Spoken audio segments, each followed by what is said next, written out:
The resistance of a wire depends on a few factors. One of the things that determines how much resistance a wire has is its length.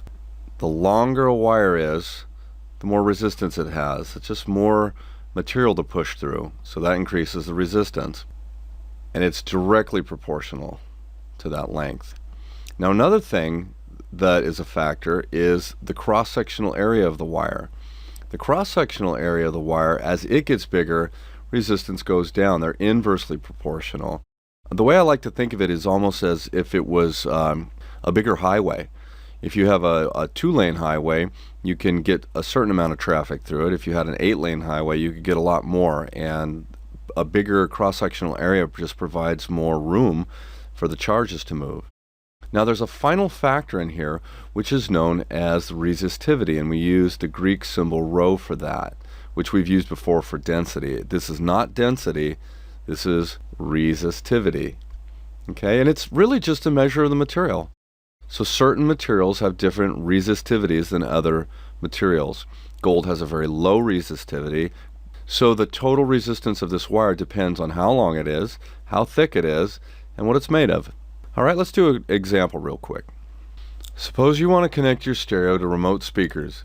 If each wire must be 20 meters long, what diameter copper wire should you use to keep the resistance less than 0.10 ohms per wire? B. If the current to each speaker is 4.0 amps, what is the voltage drop across each wire? So let's start with A. Let's start, my favorite thing to do is to write down all the information. So we have a length of 20 meters, and we're looking for the diameter, and we want the resistance to only be 0.10 ohms. So we also need to know, if we're going to do this, we need to know the resistivity. Now this is copper, and we can look that up on a chart. It turns out the resistivity of copper, which you can Google or look up on a chart if you have one, is 1.68 times 10 to the negative 8 ohm meters. Okay, let's take our equation and see what we can do with this thing. Okay, we're looking for the diameter. The diameter of this wire is part of the area term.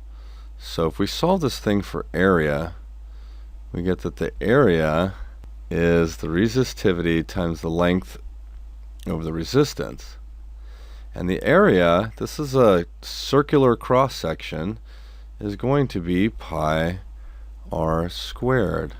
So now, if we divide both sides by pi and take the square root, we're going to get that the radius is equal to, I think I got a little carried away there, didn't I?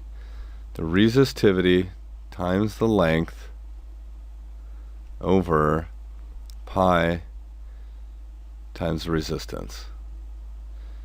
And if we plug the numbers into that, we're going to come up with a value of 0.00104 meters.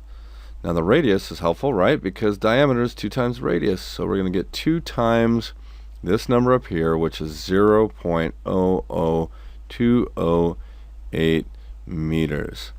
That's about 2.08 millimeters. Now the voltage drop is going to come from Ohm's law. V equals I times R.